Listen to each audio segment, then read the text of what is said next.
50ನೇ ಅಧ್ಯಾಯ. ಕಾಕಾಸಾಹೇಬ ದೀಕ್ಷಿತ, ಶ್ರೀ ತಿಂಬೇಸ್ವಾಮಿ, ಬಲರಾಮ, ದುರಂದರ ಇವರ ಅನುಭವಗಳು. ದಾಬೋಲಕರ ವಿರಚಿತ ಮೂಲ ಸಚ್ಚರಿತೆಯ 50ನೇ ಅಧ್ಯಾಯವು 39ನೇ ಅಧ್ಯಾಯದ ವಿಷಯವನ್ನೇ ಕುರಿತು ಪ್ರಸ್ತಾಪಿಸಿರುವುದರಿಂದ ಅದನ್ನು ಅದರೊಡನೆ ಸೇರಿಸಿ ಅದರ 51ನೇ ಅಧ್ಯಾಯವನ್ನು ಇಲ್ಲಿ 50ನೇ ಅಧ್ಯಾಯವನ್ನಾಗಿ ತೆಗೆದುಕೊಂಡಿದೆ. ಶ್ರೀಕೃಷ್ಣನಂತೆ ಗೀತಾಮೃತವನ್ನು ಬೋಧಿಸುತ್ತಾ ಭಕ್ತರ ಪಾಲಕನಾಗಿ ಅವರಿಗೆ ಸರ್ವಶಕ್ತಿಯನ್ನು ದಯಪಾಲಿಸುವ ಕರುಣಾಮಯಿ ಸಾಯಿ, ನನಗೆ ಜಯತು ಓ ಸಾಯಿ, ಕೃಪಾದೃಷ್ಟಿಯಿಂದ ನೀನು ನಮ್ಮೆಡೆಗೆ ನೋಡಿ ನಮಗೆ ಆಶೀರ್ವದಿಸು. ಮಲಯಗಿರಿಯಲ್ಲಿ ಚಂದನ ಮರಗಳು ಉಷ್ಣತೆಯನ್ನು ಹೋಗಲಾಡಿಸುವಂತೆ ಮಾನವನಿಗೆ ಸುಖ ಸಂತೋಷಗಳನ್ನು ಕೊಡಲು ಭೂಮಿಯ ಮೇಲೆ ಮಳೆಯಾಗುವಂತೆ ಅಥವಾ ವಸಂತ ಋತುವಿನಲ್ಲಿ ಪರಮಾತ್ಮನ ಪೂಜೆಗೆ ಸುಮನ ಪ್ರಕಟವಾಗುವಂತೆ ಈ ಸಾಯಿ ಚರಿತ್ರೆಯನ್ನು ಕೇಳುವವರಿಗೆ ಹೇಳುವವರಿಗೆ ಸುಖ ಶಾಂತಿಗಳು ದೊರಕುತ್ತವೆ. ಈ ಮಾತನ್ನು ನಿರ್ಧರಿಸುವ ಘಟನೆಯನ್ನು ಪರೀಕ್ಷಿಸೋಣ. ಕಾಕಾಸಾಹೇಬ ದೀಕ್ಷಿತ. ಶ್ರೀಹರಿ ಸೀತಾರಾಮ ಅಥವಾ ಕಾಕಾಸಾಹೇಬ ದೀಕ್ಷಿತರು 1864ರಲ್ಲಿ ಜನ್ಮ ತಾಳಿದರು. ಅವರ ಪ್ರೈಮರಿ ವ್ಯಾಸಂಗವು ಖಾಂಡ್ವಾದಲ್ಲಿಯೂ ಮತ್ತು ಇಂಗಾನಘಟ್ಟದಲ್ಲಿಯೂ, ಸೆಕೆಂಡರಿ ವ್ಯಾಸಂಗವು ನಾಗಪುರದಲ್ಲಿಯೂ ಆಯಿತು. ಉಚ್ಚ ವ್ಯಾಸಂಗಕ್ಕೆ ಅವರು ಮುಂಬಯಿಗೆ ಬಂದು ಮೊದಲು ವಿಲ್ಸನ್ ಕಾಲೇಜಿನಲ್ಲಿಯೂ ನಂತರ ಎಲ್ವಿನ್ಸ್ಟನ್ ಕಾಲೇಜಿನಲ್ಲಿಯೂ ವ್ಯಾಸಂಗ ಮಾಡಿದರು. ಪದವೀಧರರಾದ ನಂತರ 1883ರಲ್ಲಿ ಕಾಯಿದೆ ಮತ್ತು ಸೋಲಿಸಿಟರ ಪರೀಕ್ಷೆ ಮಾಡಿಕೊಂಡು ಕೆಲವು ಕಾಲ ಮೆಸರ್ಸ್ ಲಿಟಲ್ ಆ್ಯಂಡ್ ಕಂಪನಿಯಲ್ಲಿ ಸೋಲಿಸಿಟರ್ ಆಗಿ ಕೆಲಸ ಮಾಡಿದರು. ಆನಂತರ ತಮ್ಮದೇ ಆದ ಸೋಲಿಸಿಟರ್ ಸಂಸ್ಥೆ ಆರಂಭಿಸಿದರು. 1909ರ ತನಕ ಇವರಿಗೆ ಬಾಬಾ ಅವರ ಹೆಸರೇ ಗೊತ್ತಿರಲಿಲ್ಲ. ನಂತರ ಅವರು ಲೋನಾವಾಳದಲ್ಲಿ ತಂಗಿದ್ದಾಗ ತಮ್ಮ ಹಳೆಯ ಸ್ನೇಹಿತರಾದ ಶ್ರೀ ನಾನಾ ಸಾಹೇಬ ಚಂದೋರ್ಕರ್ ಅವರ ಸಂಪರ್ಕವಾಗಿ ಬಾಬಾ ಅವರ ಪರಮ ಭಕ್ತರಾದರು. ಅದು ಹೇಗೆಂಬುದನ್ನು ನೋಡೋಣ. 1909ರಲ್ಲಿ ದೀಕ್ಷಿತ ಮತ್ತು ಚಂದೋರ್ಕರ ಅವರ ಭೇಟಿಗೆ ಇಬ್ಬರು ಮಾತನಾಡುತ್ತಾ ಕುಳಿತರು. ಆಗ ಕಾಕಾ ಅವರು ತಾವು ಲಂಡನ್ನಿನಲ್ಲಿ ರೈಲು ಹತ್ತುವಾಗ ಕಾಲು ಜಾರಿ ಅಪಘಾತ ಹೇಗೆ ಸಂಭವಿಸಿತು ಎಂಬುದನ್ನು ವಿವರಿಸಿದರು. ಎಷ್ಟೋ ಚಿಕಿತ್ಸೆ ಮಾಡಿಸಿದರೂ ಕಾಲು ಸರಿ ಹೋಗಲಿಲ್ಲ ಎಂದು ಹೇಳಿದರು.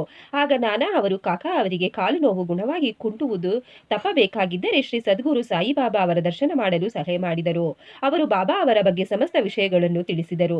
ಅವರು ನನ್ನ ಭಕ್ತರು, ಎಷ್ಟೇ ದೂರದಲ್ಲಿರಲಿ, ಸಪ್ತ ಸಮುದ್ರಗಳ ಆಚೆ ಇರಲಿ, ಅವರನ್ನು ಗುಬ್ಬಿಯ ಕಾಲಿಗೆ ಹುಡುಗರು ದಾರ ಕಟ್ಟಿ ಎಳೆದು ತರುವಂತೆ ನಾನು ಅವರನ್ನು ಬರಮಾಡಿಕೊಳ್ಳುತ್ತೇನೆ ಎಂಬ ವಚನವನ್ನು ಹೇಳಿದರು. ಆಗ ಕಾಕಾ ಅವರು ಇದನ್ನು ಕೇಳಿ ಸಂತಸದಿಂದ ಬಾಬಾ ಇವರಲ್ಲಿಗೆ ಹೋಗಿ ಅವರ ದರ್ಶನ ಪಡೆದು ಈ ಕಾಲಿನ ಕುಂಟುತನ ಗುಣವಾಗದಿದ್ದರೂ ಅಡ್ಡಿ ಇಲ್ಲ, ಆದರೆ ನನ್ನ ಚಪಲ ಬುದ್ಧಿಯನ್ನು ಸ್ಥಿಮಿತಗೊಳಿಸಿ ನನಗೆ ನಿತ್ಯಾನಂದವನ್ನು ದೊರಕಿಕೊಡುವಂತೆ ಪ್ರಾರ್ಥಿಸುತ್ತೇನೆ ಎಂದರು.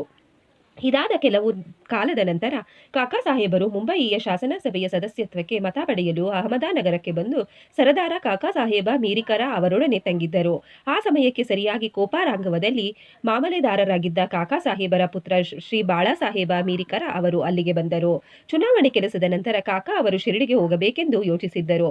ದೀಕ್ಷಿತರ ಜೊತೆಗೆ ಯಾರನ್ನೂ ಕಳುಹಿಸಬೇಕೆಂದು ಮೀರಿಕರ ಅವರು ಯೋಚಿಸುತ್ತಿದ್ದರು. ಆಗ ಶಿರಡಿಯಲ್ಲಿ ಆಗಲೇ ಬಾಬಾ ಅವರ ಆಗಮನವನ್ನು ಕಾಯುತ್ತಿದ್ದರು. ಶ್ಯಾಮ ಅವರಿಗೆ ಅಹಮದಾನಗರದಿಂದ ಅವರ ಮಾವನಿಂದ ಅವರ ಪತ್ನಿಗೆ, ಅಂದರೆ ಶ್ಯಾಮ ಅವರ ಅತ್ತೆ, ಆರೋಗ್ಯ ತೀರಾ ಹದಗೆಟ್ಟಿದೆ ಎಂದು ತಂತಿ ಬಂದಿತ್ತು. ಶ್ಯಾಮ ಅವರು ಕೂಡಲೇ ಬಾಬಾ ಅವರ ಅಪ್ಪಣೆ ಪಡೆದು ಅಹಮದಾನಗರಕ್ಕೆ ಬಂದು ಅತ್ತೆಯವರನ್ನು ನೋಡಿ ಗುಣಮುಖರಾಗಿದ್ದುದನ್ನು ಕಂಡು ಸಂತಸಗೊಂಡರು. ನಾನಾ ಸಾಹೇಬ ಪಾನಸೆ ಮತ್ತು ಅಪ್ಪಾ ಸಾಹೇಬ ಗಾದ್ರೆ ಅವರು ಅಹಮದಾನಗರದಲ್ಲಿ ಆಗ ನಡೆದಿದ್ದ ಕುದುರೆಗಳ ಪ್ರದರ್ಶನಕ್ಕೆ ಹೋಗುವಾಗ ದಾರಿಯಲ್ಲಿ ಶ್ಯಾಮ ಅವರನ್ನು ಸಂಧಿಸಿ ಕಾಕಾ ಸಾಹೇಬ ಮೀರಿಕರ ಅವರ ಮನೆಗೆ ಹೋಗಿ ಶಿರಡಿಗೆ ಹೋಗುವಾಗ ಕಾಕಾ ಸಾಹೇಬ ದೀಕ್ಷಿತರನ್ನು ಕರೆದುಕೊಂಡು ಹೋಗಿ ಎಂದರು.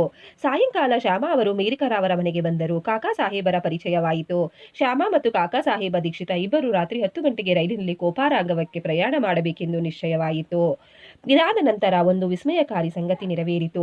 ಬಾಳಾ ಸಾಹೇಬರು ಬಾಬಾ ಅವರ ಫೋಟೋಕ್ಕೆ ಹಾಕಿದ್ದ ತೆರೆಯನ್ನು ತೆಗೆದು ಕಾಕಾ ದೀಕ್ಷಿತರಿಗೆ ತೋರಿಸಿದರು. ಶಿರಡಿಗೆ ಹೋಗಿ ಕಾಣಬೇಕೆಂದಿದ್ದ ಬಾಬಾ ಅವರು ಆಗಲೇ ಫೋಟೋದ ರೂಪದಲ್ಲಿ ಈ ಸಂದರ್ಭದಲ್ಲಿ ತಮ್ಮನ್ನು ಸ್ವಾಗತಿಸುತ್ತಿದ್ದಾರೆಂದು ಕಾಕಾ ದೀಕ್ಷಿತ ಭಾವಿಸಿದರು. ಆ ಫೋಟೋ ಮೇಘ ಅವರಿಗೆ ಸೇರಿದ್ದಿತ್ತು. ಅದು ಗಾಜು ಒಡೆದು ಹೋಗಿದ್ದರಿಂದ ಮೇಘ ಅದನ್ನು ಸರಿಪಡಿಸುವುದಕ್ಕಾಗಿ ಶ್ಯಾಮ ಅವರ ಕೈಯಲ್ಲಿ ಕೊಟ್ಟು ಅಹಮದಾನಗರಕ್ಕೆ ಕಳುಹಿಸಿದರು. ಅದು ಸರಿಯಾಗಿ ಕಾಕಾ ಮತ್ತು ಶ್ಯಾಮ ಅವರ ಸಂಗಡ ಶಿರಡಿಗೆ ಹೊರಟಿತ್ತು. 10 ಗಂಟೆಗೆ ಮುಂಚಿತವಾಗಿಯೇ ರೈಲ್ವೆ ನಿಲ್ದಾಣ ಸೇರಿ ಟಿಕೆಟ್ ಪಡೆದದ್ದಾಯಿತು. ರೈಲು ಗಾಡಿ ಬಂದಿತು. 2ನೇ ತರಗತಿ ಬಂಡಿಯಲ್ಲಿ ಸ್ಥಳವೇ ಇರಲಿಲ್ಲ. ಅದೃಷ್ಟವಶಾತ್ ಆ ರೈಲಿನ ಗಾಡು ಕಾಕಾ ಸಾಹೇಬರಿಗೆ ಪರಿಚಿತರಾಗಿದ್ದರಿಂದ ಅವರು 1ನೇ ತರಗತಿಯಲ್ಲಿ ಅವರಿಗೆ ಸ್ಥಳ ದೊರಕಿಸಿಕೊಟ್ಟರು. ಹೀಗೆ ಪ್ರಯಾಣ ಮಾಡಿ ಇಬ್ಬರು ಕೋಪಾರಾಂಗವದಲ್ಲಿ ಇಳಿದರು. ಅಲ್ಲಿ ಶಿರಡಿಗೆ ಹೊರಡಲುವಾಗಿದ್ದ ನಾನಾ ಸಾಹೇಬರನ್ನು ಕಾಕಾ ಅಕಸ್ಮಾತ್ತಾಗಿ ಸಂಧಿಸಿದರು. ಆಗ ಅವರು ಆನಂದಕ್ಕೆ ಪಾರವೇ ಇರಲಿಲ್ಲ. ಕಾಕಾ ಮತ್ತು ನಾನಾ ಪರಸ್ಪರ ಆಲಂಗಿಸಿ ಪವಿತ್ರವಾದ ಗೋದಾವರಿ ತೀರ್ಥದಲ್ಲಿ ಮಿಂದು ಶಿರಡಿಗೆ ಹೊರಟರು. ಅಲ್ಲಿಗೆ ಬಂದ ನಂತರ ಬಾಬಾ ಅವರ ದರ್ಶನ ಪಡೆದರು. ಆ ಕ್ಷಣದಲ್ಲಿಯೇ ಅವರ ಮನಸ್ಸು ಕರಗಿ ನೇತ್ರಗಳಲ್ಲಿ ಆನಂದ ಬಾಷ್ಪ ಉಕ್ಕಿತ್ತು. ಆಗ ಬಾಬಾ ಅವರನ್ನು ಕುರಿತು, ನಿಮ್ಮನ್ನೇ ಎದುರು ನೋಡುತ್ತಿದ್ದೆ, ಆದುದರಿಂದಲೇ ಶ್ಯಾಮನನ್ನು ಕಳುಹಿಸಿದ್ದೆ ಎಂದರು. ಆನಂತರ ಕಾಕಾ ಅನೇಕ ವರ್ಷಗಳ ಕಾಲ ಬಾಬಾ ಅವರೊಡನೆ ಇದ್ದರು. ಅವರು ಶಿರಡಿಯಲ್ಲಿ ಒಂದು ವಾಡ ಕಟ್ಟಿಸಿ ಹೆಚ್ಚು ಕಡಿಮೆ ಶಿರಡಿಯಲ್ಲಿಯೇ ವಾಸ ಮಾಡತೊಡಗಿದ್ದರು. ಬಾಬಾ ಅವರಿಂದ ಅವರು ಪಡೆದ ಅನುಭವಗಳು ಸಾವಿರಾರು. ಆದ್ದರಿಂದ ಅವೆಲ್ಲವುಗಳನ್ನು ಇಲ್ಲಿ ವಿವರಿಸಲು ಅಸಾಧ್ಯ. ಆದುದರಿಂದ ವಾಚಕರು ಸಾಯಿ ಲೀಲಾ ಪತ್ರಿಕೆಯ 12ನೇ ಸಂಪುಟದ 6ರಿಂದ ಮತ್ತು 9ನೇ ಸಂಚಿಕೆಗಳನ್ನು ಓದಬಹುದು. ಕೊನೆಯಲ್ಲಿ ನಿನ್ನನ್ನು ವಿಮಾನದಲ್ಲಿ, ಅಂದರೆ ನಿರಾಯಾಸವಾಸದ ಮರಣ, ಕರೆದುಕೊಂಡು ಹೋಗುತ್ತೇನೆ ಎಂದು ಬಾಬಾ ಕಾಕಾ ಸಾಹೇಬ ದೀಕ್ಷಿತರಿಗೆ ಹೇಳಿದರು. ಇದು ನಿಜವಾಯಿತು. 1926ನೇ ಜುಲೈ 5ನೇ ತಾರೀಕು ಅವರು ಹೇಮಾಡ ಪಂತರೊಡನೆ ಬಾಬಾ ಅವರ ಬಗ್ಗೆ ಮಾತನಾಡುತ್ತಾ ರೈಲಿನಲ್ಲಿ ಪ್ರಯಾಣ ಮಾಡುತ್ತಿದ್ದರು. ಆಗ ಒಮ್ಮೆಲೆ ಅವರು ಬಾಬಾ ಅವರಲ್ಲಿ ಶೀಘ್ರವಾಗಿ ಧ್ಯಾನಾಸಕ್ತರಾದಂತೆ ತೋರಿತು. ಕೂಡಲೇ ಅವರು ನಿರಾಯಾಸವಾಗಿ ತಮ್ಮ ತಲೆಯನ್ನು ಹೇಮಾಡ ಪಂತರ ಭುಜದ ಮೇಲೆ ಇಟ್ಟು ಇಹಲೋಕವನ್ನು ತಿಳಿಸಿದರು. ಟಿಂಬೆಸ್ವಾಮಿ. ಈಗ ಸಂತರು ಹೇಗೆ ಪರಸ್ಪರ ಭಾತೃಪ್ರೇಮದಿಂದ ಇರುತ್ತಾರೆ ಎಂಬುದನ್ನು ಪರಿಶೀಲಿಸೋಣ. ಒಂದು ಸಾರಿ ಟಿಂಬೆಸ್ವಾಮಿ ಎಂದು ಪ್ರಸಿದ್ಧವಾದ ಶ್ರೀ ವಾಸುದೇವಾನಂದ ಸರಸ್ವತಿಯವರು ಗೋದಾವರಿ ತೀರದಲ್ಲಿ ರಾಜಮಹೇಂದ್ರಿಯಲ್ಲಿ ತಂಗಿದ್ದರು. ಅವರು ದತ್ತಾತ್ರೇಯ ಉಪಾಸಕರಾಗಿದ್ದರು. ಮಹಾಜ್ಞಾನಿಗಳು, ಯೋಗ ಸಂಪನ್ನರೂ ಆಗಿದ್ದರು. ನಾಂದೇಡದ ಪುಂಡಲೀಕರದ ವಕೀಲರು ಅವರನ್ನು ಕಾಣಲು ತಮ್ಮ ಸ್ನೇಹಿತರೊಂದಿಗೆ ಹೊರಟರು. ಅವರ ದರ್ಶನ ಪಡೆದರು. ಸಂಭಾಷಣೆ ನಡೆಯುತ್ತಿದ್ದಾಗ ಶ್ರೀ ಸಾಯಿಬಾಬಾ ಅವರ ವಿಷಯವೂ ಬಂದಿತ್ತು. ಬಾಬಾ ಅವರ ಹೆಸರನ್ನು ಕೇಳಿದೊಡನೆಯೇ ಸ್ವಾಮೀಜಿಯವರು ಅಲ್ಲಿಯೇ ನಮಸ್ಕಾರ ಮಾಡಿ ತೆಂಗಿನಕಾಯಿ ಒಂದನ್ನು ತೆಗೆದುಕೊಂಡು, ಇದನ್ನು ನನ್ನ ಸಹೋದರ ಶ್ರೀ ಸಾಯಿಬಾಬಾ ಅವರಿಗೆ ಅರ್ಪಿಸಿ ಮತ್ತು ನನ್ನನ್ನು ಮರೆಯದೇ ಪ್ರೀತಿಸುತ್ತೀರಿ ಎಂದು ಹೇಳಿರಿ ಎಂದು ತಿಳಿಸಿ ಪುಂಡಲೀಕರಾವ ಅವರಿಗೆ ಕೊಟ್ಟರು. ಸ್ವಾಮಿಗಳು ಬಾಬಾ ಅವರನ್ನು ಸಹೋದರರೆಂದು ಕರೆದಿದ್ದು ಸರಿ. ಏಕೆಂದರೆ ಸ್ವಾಮೀಜಿಯವರು ಸಹ ಶಾಸ್ತ್ರಸಮ್ಮತವಾದ ಧ್ವನಿಯಲ್ಲಿ ಸದಾ ಅಗ್ನಿಯನ್ನು ಉರಿಸುತ್ತಿದ್ದರು. ಒಂದು ತಿಂಗಳ ಒಳಗಾಗಿ ಪುಂಡಲೀಕರಾವ ಅವರು 4 ಜನ ಮಿತ್ರರೊಡನೆ ತೆಂಗಿನಕಾಯಿ ತೆಗೆದುಕೊಂಡು ಬಂದರು. ಮಾನಮಾಡದಲ್ಲಿ ಇಳಿದಾಗ ಬಹಳ ಬಾಯಾರಿಕೆ ಆದುದರಿಂದ ಹತ್ತಿರವಿದ್ದ ಹಳ್ಳಕ್ಕೆ ನೀರು ಕುಡಿಯಲು ಹೋದರು. ಬರಿದಾದ ಹೊಟ್ಟೆ ಇದ್ದಾಗ ನೀರು ಕುಡಿಯಬಾರದೆಂದು ಖಾರದ ಅವಲಕ್ಕಿಯನ್ನು ತಿನ್ನಲು ಆರಂಭ ಮಾಡಿದರು. ಅದರ ಜೊತೆಗೆ ತೆಂಗಿನಕಾಯಿ ಸೇರಿಸಿ ತಿಂದರೆ ಒಳ್ಳೆಯದೆಂದು ಕೆಲವರು ಹೇಳಿದರು. ಅದರಂತೆ ತೆಂಗಿನಕಾಯಿ ಒಡೆದು ಚೂರು ಮಾಡಿ ಅವಲಕ್ಕಿ ಬೆರೆಸಿದರು. ಈ ತೆಂಗಿನಕಾಯಿಯನ್ನು ಟಿಂಬೆಸ್ವಾಮಿಯವರು ಬಾಬಾ ಅವರಿಗೆಂದು ಕೊಟ್ಟಿದ್ದರು.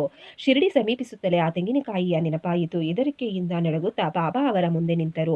ಈ ಮೊದಲೇ ಬಾಬಾ ಅವರಿಗೆ ಈ ವಿಷಯ ತಿಳಿದಿತ್ತು. ಆದುದರಿಂದಲೇ ಕೂಡಲೇ ಅವರು ಪುಂಡಲೀಕರಾವ ಅವರನ್ನು ಕುರಿತು, ನನ್ನ ಬಂಧುವಿನಿಂದ ತಂದ ನನ್ನ ಹೊಸ್ತು ಕೊಡು ಎಂದರು. ಆಗ ಪುಂಡಲೀಕರಾವ ಅವರು ಬಾಬಾ ಅವರ ಪಾದಗಳನ್ನು ಭದ್ರವಾಗಿ ಹಿಡಿದುಕೊಂಡು ತಮ್ಮ ಅಪರಾಧಕ್ಕೆ ನೊಂದುಕೊಂಡು ಅವರಲ್ಲಿ ಕ್ಷಮೆ ಬೇಡಿದರು. ಅದಕ್ಕೆ ಬದಲಾಗಿ ಬೇರೊಂದು ತೆಂಗಿನಕಾಯಿ ತರುವೆನು ಎಂದರು. ಆದರೆ ಬಾಬಾ ಅವರು ನಿರಾಕರಿಸಿ, ಆ ತೆಂಗಿನಕಾಯಿಯ ಬೆಲೆ ಸಾಮಾನ್ಯವಾದ ತೆಂಗಿನಕಾಯಿಯ ಬೆಲೆಗಿಂತ ಮಿಗಿಲಾದದ್ದು, ಆ ಫಲದ ಯೋಗ್ಯತೆ ಬೇರೆ ಯಾವುದಕ್ಕೂ ಬರಲಾರದು ಎಂದು ಹೇಳಿ, ನೀನು ಚಿಂತಿಸಬೇಡ, ಶ್ರೀಫಲ ಮುಟ್ಟಿಸುವ ಕಾರ್ಯ ನನ್ನ ಅಭಿಲಾಷೆಯಂತೆ ನಿನಗೆ ವಹಿಸಲ್ಪಟ್ಟಿತ್ತು. ಕೊನೆಗೆ ನೀವು ದಾರಿಯಲ್ಲಿ ಅದನ್ನು ತಿಂದು ಬಿಟ್ಟಿರಿ. ನಿನಗೇಕೆ ಅದರ ಹೊಣೆಗಾರಿಕೆ? ಸತ್ಕರ್ಮವಾಗಲಿ ದುಷ್ಕರ್ಮವಾಗಲಿ ಅದರ ಹೊಣೆ ನಿನಗೆ ಬೇಡ. ಅಹಂಭಾವವನ್ನು ತ್ಯಜಿಸು, ಆಗ ನಿನ್ನ ಪಾರಮಾರ್ಥಿಕ ಪ್ರಗತಿ ತ್ವರಿತಗೊಳ್ಳುತ್ತದೆ ಎಂದರು. ಬಾಳಾರಾಮ ದುರಂದರ. ಪಠಾರೆ ಪ್ರಭು ಕುಲಕ್ಕೆ ಸೇರಿದ ಶ್ರೀಯುತ ಬಾಳಾರಾಮ ದುರಂದರ ಅವರು ಕೆಲವು ಕಾಲ ಮುಂಬಯಿ ಪ್ರಾಂತದ ಹೈಕೋರ್ಟ್ ಅಡ್ವೊಕೇಟ್ ಆಗಿ ನಂತರ ಸರ್ಕಾರದ ಲಾ ಕಾಲೇಜಿನ ಪ್ರಿನ್ಸಿಪಾಲರಾಗಿದ್ದರು. ಅವರದು ಬಹಳ ಧಾರ್ಮಿಕ ಮತ್ತು ಭಗವದ್ಭಕ್ತರ ಕುಟುಂಬ. ಅವರು ಸಾಮಾಜಿಕ ವಿಷಯಗಳ ಬಗ್ಗೆ ಅನೇಕ ಗ್ರಂಥಗಳನ್ನು ಬರೆದರು. ಅನಂತರ ಅವರು ತಮ್ಮ ಗಮನವನ್ನು ಧಾರ್ಮಿಕ ಮತ್ತು ಪಾರಮಾರ್ಥಿಕ ವಿಷಯಗಳ ಕಡೆಗೆ ಹರಿಸಿದರು. ಭಗವದ್ಗೀತೆಯನ್ನು, ಜ್ಞಾನೇಶ್ವರಿಯನ್ನು, ವೇದಾಂತ ಮತ್ತು ಇನ್ನುಳಿದ ಆಧ್ಯಾತ್ಮಿಕ ಕೃತಿಗಳನ್ನು ಓದಿದರು. ಅವರು ಪಂಢರಾಪುರದ ವಿಠಲನ ಪರಮ ಭಕ್ತರಾಗಿದ್ದರು. ಸುಮಾರು 1912ರಲ್ಲಿ ಅವರಿಗೆ ಬಾಬಾ ಅವರ ಸಂಪರ್ಕವಾಯಿತು. ಇದಕ್ಕೆ 6 ತಿಂಗಳ ಹಿಂದೆ ಅವರ ಸಹೋದರ ಬಾಬು ಲಾಜಿ ಅವರು ವಾಮನರಾವ ಅವರ ಜೊತೆಗೆ ಶಿರಡಿಗೆ ಹೋಗಿ ಬಾಬಾ ಅವರ ದರ್ಶನ ಪಡೆದಿದ್ದರು. ಅವರು ತಮ್ಮ ಅನುಭವಗಳನ್ನು ಬಾಳಾರಾಮ ಅವರಿಗೂ ಮತ್ತಿತರಿಗೂ ಹೇಳಿದರು. ಆಗ ಎಲ್ಲರೂ ಬಾಬಾ ಅವರ ದರ್ಶನ ಪಡೆಯಬೇಕೆಂದು ನಿರ್ಧಾರ ಮಾಡಿದರು.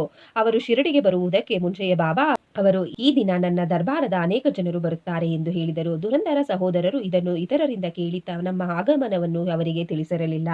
ಆದರೂ ಇದು ಅವರಿಗೆ ಹೇಗೆ ಗೊತ್ತಾಯಿತು ಎಂದು ಆಶ್ಚರ್ಯಚಕಿತರಾದರು. ಎಲ್ಲರೂ ಬಾಬಾ ಅವರಿಗೆ ನಮಸ್ಕಾರ ಮಾಡಿ ಕುಳಿತರು. ಆಗ ಬಾಬಾ ಅವರು, ನಾನು ಈ ಹಿಂದೆ ಹೇಳಿದ ನನ್ನ ದರ್ಬಾರದ ಜನ ಇವರೇ ಎಂದು ಹೇಳಿ ದುರಂದರ ಸಹೋದರರನ್ನು ಕುರಿತು, ಈ ಹಿಂದಿನ 60 ಜನ್ಮಗಳಿಂದ ನಾವು ಚಿರಪರಿಚಿತರು ಎಂದರು. ಎಲ್ಲರೂ ನಮ್ರತೆಯಿಂದ ಕೈಜೋಡಿಸಿ ಬಾಬಾ ಅವರ ಪಾದಗಳನ್ನು ಹೆವೆಯದೆ ನೋಡಹತ್ತಿದರು. ಸಾತ್ವಿಕ ಗುಣಗಳಾದ ಕಣ್ಣೀರು, ರೋಮಾಂಚನ, ಗದ್ಗದ ಕಂಠ ಇವುಗಳಿಂದ ಅವರು ಮನಸೋತು ಆನಂದಭರಿತರಾದರು. ನಂತರ ಅವರು ತಮ್ಮ ನಿವಾಸಕ್ಕೆ ಹೋಗಿ ಊಟ ಮಾಡಿ ಸ್ವಲ್ಪ ಹೊತ್ತು ವಿಶ್ರಮಿಸಿ ಪುನಃ ಮಸೀದಿಗೆ ಬಂದರು. ಬಾಳಾರಾಮ ಅವರು ಬಾಬಾ ಅವರ ಬಳಿಗೆ ಬಂದು ಅವರ ಪಾದ ಸಂವಾದನ ಮಾಡುತ್ತಾ ಕುಳಿತರು. ಹುಕ್ಕಾ ಸೇದುತ್ತಿದ್ದ ಬಾಬಾ ಅವರು ಅದನ್ನು ಬಾಳಾರಾಮ ಅವರಿಗೂ ಸೇದುವಂತೆ ಹೇಳಿದರು. ಬಾಳಾರಾಮರಿಗೆ ಹುಕ್ಕಾ ಸೇದುವ ಅಭ್ಯಾಸವಿರಲಿಲ್ಲ. ಆದರೂ ಅದನ್ನು ಒಂದು ಸಾರಿ ಹೇಳಿದು ನಮ್ರತೆಯಿಂದ ಹಿಂತಿರುಗಿಸಿದರು. ಬಾಳಾರಾಮ 6 ವರ್ಷಗಳಿಂದ ದಮ್ಮಿನಿಂದ ನರಳುತ್ತಿದ್ದರು. ಹುಕ್ಕಾ ಸೇದಿದ್ದರಿಂದ ಅವರ ರೋಗ ಪೂರ್ಣಗುಣವಾಯಿತು. ಆದರೆ 6 ವರ್ಷಗಳ ನಂತರ ಪುನಃ ಅವರಿಗೆ ಕೆಮ್ಮು ಬಂದಿತು. ಅಂದೇ ಬಾಬಾ ಅವರು ಮಹಾಸಮಾಧಿ ಹೊಂದಿದ್ದರು. ಈ ದುರಂದರ ಬಂಧುಗಳು ಶಿರಡಿಗೆ ಬಂದ ದಿನ ಗುರುವಾರ. ಅಂದು ಚಾವಡಿ ಮೆರವಣಿಗೆ ಇತ್ತು. ಅದನ್ನು ನೋಡುವ ಸುಯೋಗ ಅವರಿಗೆ ಲಭಿಸಿತು. ಚಾವಡಿಯ ಆರತಿ ಸಮಾರಂಭದಲ್ಲಿ ಬಾಳಾರಾಮ ಅವರು ಬಾಬಾ ಅವರ ವದನಾರವಿಂದದಲ್ಲಿ ಪಾಂಡುರಂಗನ ಪ್ರತಿಭೆ ಕಂಡರು. ಮರುದಿನ ಕಾಕಾಡ ಆರತಿ ಸಮಾರಂಭದಲ್ಲಿಯೂ ಅದೇ ರೀತಿ ಕಂಡರು. ಬಾಳಾರಾಮ ದುರಂದರ ಅವರು ಮಹಾರಾಷ್ಟ್ರದ ಪ್ರಸಿದ್ಧ ಸಂತರಾದ ಶ್ರೀ ತುಕಾರಾಮ ಅವರ ಜೀವನ ಚರಿತ್ರೆಯನ್ನು ಮರಾಠಿಯಲ್ಲಿ ಬರೆದಿರುತ್ತಾರೆ. ಆದರೆ ಅದರ ಪ್ರಕಟಣೆಯನ್ನು ನೋಡಲು ಜೀವಿಸಿರಲಿಲ್ಲ. ಆನಂತರ 1928ರಲ್ಲಿ ಅವರ ಸಹೋದರರು ಅದನ್ನು ಪ್ರಕಟಿಸಿದರು. ಅದರಲ್ಲಿ ಬಾಲರಾಮ ದುರಂದರ ತಮ್ಮ ಅನುಭವವನ್ನು ಉಲ್ಲೇಖಿಸಿದ್ದಾರೆ. ಶ್ರೀ ಸಾಯಿ ಪ್ರಣಾಮ. ಈ ಅಧ್ಯಾಯವನ್ನು ಕೇಳಿದ ನಿಮ್ಮೆಲ್ಲರಿಗೂ ಶ್ರೀ ಸಾಯಿಬಾಬಾ ಒಳ್ಳೆಯದನ್ನು ಮಾಡಲಿ. ಶ್ರೀ ಸಾಯಿ ಪ್ರಣಾಮ.